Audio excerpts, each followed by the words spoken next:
Hi. So I am a NEET aspirant and आज 6 अप्रैल है। इसका मतलब मेरे पेपर को सिर्फ 28 डेज़ बाकी हैं। 8 अप्रैल को मेरा फुल सिलेबस FTS है and I have to revise everything before that. मतलब जितना मैं अपना बेस्ट कर सकती हूँ वो मुझे करना है, but I am not able to do it. मतलब रोज़ के मैंने टारगेट्स कुछ ज़्यादा ही ले रखे हैं क्योंकि पूरा पूरा सिलेबस रिवाइज करना है और मैं कर ही नहीं पा रही हूँ और मुझे बहुत बुरा लग रहा है। पर कितने बजे?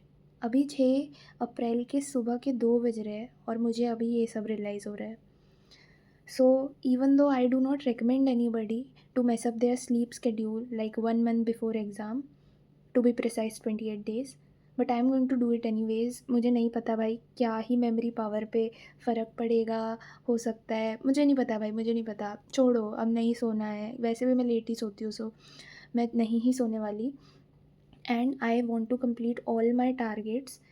ये वीडियो बनाने का पर्पस, ये पुरानी क्लिप्स हैं, ये वीडियो बनाने का पर्पस एक तरीके से यही है कि मैं ये वीडियो का जो नेक्स्ट पार्ट है वो कल ही बनाऊँगी। अपने जितना भी मैंने मन में टारगेट सोचे उसको कंप्लीट करने के बाद। टारगेट्स मैं नहीं बोलूँगी बिकॉज़ उससे पहले ही डोपामिन आ जाएगा। मतलब मेरे दिमाग में है, I will be very honest, मैं कल ऑनेस्ट रहूँगी कि मैंने कंप्लीट किया कि नहीं। मतलब बायो, चलो बोल ही देती हूँ, बायो है और थ्योरेटिकल सारे सब्जेक्ट्स हैं बेसिकली, क्योंकि परसों का भी टाइम रहेगा तो उस दिन मैं फ़िज़िक्स वगैरह प्रैक्टिस वाली चीज़ें कर लूँगी। धीरे मैं इसलिए बोल रही हूँ क्योंकि रात के 2:30 बज रहे हैं भाई, मैं ही अब नॉर्मल हूँ, बाकी सब सो रहे हैं मेरे परिवार में, बाकी सब नॉर्मल है।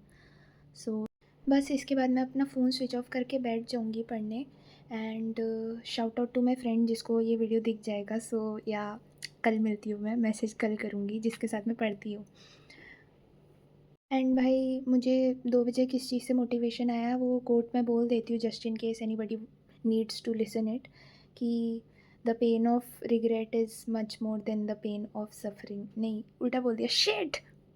वाओ, मुझे अभी रियलाइज़ हुआ कि मैंने सही बोला था। वो इंग्लिश बोलते हुए कभी कभी मुझे थोड़ा एक और चीज़ कि इतनी जल्दी जल्दी सब कैसे रिवाइज़ करूँगी एक ही दिन में? तो उसका आंसर है क्योंकि अभी FTS दिए थे पार्ट सिलेबस वाले, तो कई चैप्टर तो जो हैं वो याद हैं थोड़े से, तो उनके मैं सीधे PYQ अटेम्प्ट करूँगी।